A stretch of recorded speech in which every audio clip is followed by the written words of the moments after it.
ಅವರಿಂದ ದೀಕ್ಷೆ ಪಡ್ಕೊಳ್ತಾರೆ, ಆಧ್ಯಾತ್ಮಿಕ ಜೀವನ ನಡೆಸ್ತಾ ಹೋಗ್ತಾರೆ ಅಂತ ನಾವು ಗಮನಿಸಬಹುದು. ಅಂದ್ರೆ ಆ ಕಮಲದ ಆ ಸುವಾಸನೆಯನ್ನು ಹುಡ್ಕೊಂಡು ಎಲ್ಲೆಲ್ಲಿಂದನೂ ಭ್ರಮರಗಳು ಬರುತ್ತವೆ.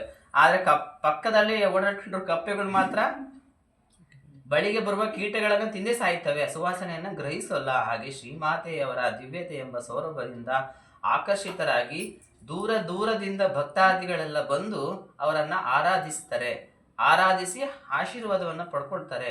ಆದರೆ ನಾವು ಹಿಂದೆಯೇ ನೋಡಿದಂತೆ ಅವರ ಕುಟುಂಬದವರು ಹಾಗೂ ಸುತ್ತಮುತ್ತಲಿನವರು ಮಾತ್ರ ಅವರನ್ನ ಅಂದ್ರೆ ಯಾರು, ಶ್ರೀಮಾತೆಯವರನ್ನ ತಮ್ಮ ಅಕ್ಕ, ಚಿಕ್ಕಮ್ಮ, ಸೋದರತ್ತೆ ಎಂದೇ ತಿಳ್ಕೊಳ್ತಾರೆ. ಆದ್ರೆ ಬೇರೆಯವರೆಲ್ಲ ಅವರು ಸಾಕ್ಷಾತ್ ದೇವಿ. ಆದ್ರೆ ಇವರು ನಮ್ಮ ಅಕ್ಕ ಬಿಡು, ನಮ್ಮ ಚಿಕ್ಕಮ್ಮ ಬಿಡು, ನಮ್ಮ ಸೋದರತ್ತೆ ಬಿಡು ಅಂತ ಅಷ್ಟು ಸಾಮಾನ್ಯವಾಗಿ ಶ್ರೀಮಾತೆಯವರನ್ನ ತಿಳ್ಕೊಂಡಿರ್ತಾರೆ.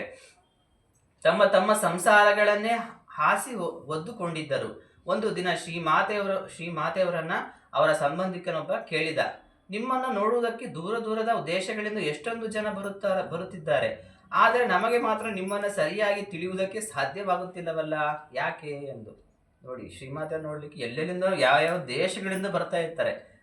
ಅದ್ ನೋಡಿ ಅವ್ರ ಶ್ರೀಮಾತೆಯವರ ಸಂಬಂಧಿಕ ಕೇಳ್ತಾನೆ, ಅಮ್ಮ ನಿಮ್ಮ ನೋಡೋದಕ್ಕೆ ಎಲ್ಲೆಲ್ಲಿಂದನೂ ಬರ್ತಾರಲ್ಲ, ಆದ್ರೆ ನಮಗೆ ಮಾತ್ರ ನಿಮ್ಮನ್ನ ಸರಿಯಾಗಿ ತಿಳಿಯೋದಕ್ಕೆ ಸಾಧ್ಯವಾಗ್ತಾ ಇಲ್ಲಲ್ಲ, ಯಾಕೆ ಅಂತ ಪ್ರಶ್ನೆ ಮಾಡಿದಾಗ ಆಗ ಶ್ರೀಮಾತೆ ಹೇಳ್ತಾರೆ, ನಿಮಗೆ ತಿಳಿಯಲು ಸಾಧ್ಯವಾಗದಿದ್ದರೂ ಪರವಾಗಿಲ್ಲ, ನೀವೆಲ್ಲ ನನ್ನ ಬಂಧುಗಳು, ಆದ್ದರಿಂದ ನಾನು ನಿಮ್ಮವಳೇ. ಇದೊಂದು ಸಮಾಧಾನದ ಮಾತು. ಅಂದ್ರೆ ಕೆಲವೊಮ್ಮೆ ಶ್ರೀಮಾತೆಯವರು ಅವ್ರನ್ನೂ ಬಿಟ್ಕೊಡ್ತಾ ಇಲ್ಲ, ಅವ್ರು ಇಬ್ಬರೂ ಬೇಕು ಅನ್ನೋ, ಅಂದ್ರೆ ಅವರನ್ನು ಅವ್ರ ಬಗ್ಗೆ ಚೀಪಾಗಿ ಮಾತಾಡಲಿಲ್ಲ, ನಾನು ನಿಮ್ಮ ಒಳೆ ಅನ್ನುವಂಥ ಒಂದು ವಿಶಾಲ ಭಾವನನ್ನ ಶ್ರೀಮಾತೆಯವರು ವ್ಯಕ್ತಪಡಿಸ್ತಾ ಇದ್ದಾರೆ. ಇದೊಂದು ಸಮಾಧಾನದ ಮಾತು. ಇನ್ನೊಮ್ಮೆ ಆ ಗ್ರಾಮದ ಚೌಕಿದಾರನಾದ ಅಂಬಿಕಾ ಭಾಗಾದಿ ಎಂಬುವನು ಅಮ್ಮ, ಜನ ನಿಮ್ಮನ್ನ ದೇವಿ, ಭಗವತಿ ಅಂತ ಏನೇನೋ ಕರೆಯುತ್ತಿದ್ದಾರೆ, ಆದರೆ ನಮಗೆಲ್ಲ ಹಾಗೇನು ಅನಿಸುವುದಿಲ್ಲವಲ್ಲ ಇದ್ದಾಗ ಶ್ರೀಮಾತೆ, ನೋಡಪ್ಪ, ನೀನೇನು ಹಾಗೆ ತಿಳಿದುಕೊಳ್ಳಬೇಕಾಗಿಲ್ಲ, ನೀನು ನನ್ನ ಅಣ್ಣ ಅಂಬಿಕಾ, ನಾನು ನಿನ್ನ ತಂಗಿ ಶಾರದೆ, ಇಷ್ಟೇ ಸಾಕು ಎಂದು ಉತ್ತರಿಸಿದರು.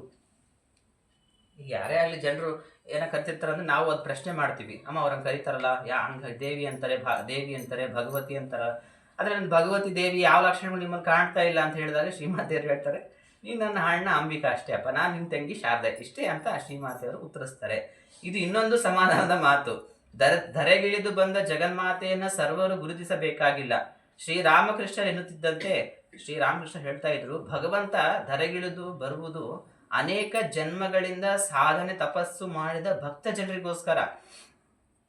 ಭಗವಂತ ಎಲ್ಲರಿಗೋಸ್ಕರ ಬರಲ್ಲ, ಯಾರು ಅನೇಕ ಜನ್ಮಗಳಿಂದ ಸಾಧನೆಯನ್ನ ತಪಸ್ಸನ್ನ ಮಾಡಿದಂತ ಭಕ್ತ ಜನರಿಗೋಸ್ಕರ ಭಗವಂತ ಬರ್ತಾನೆ.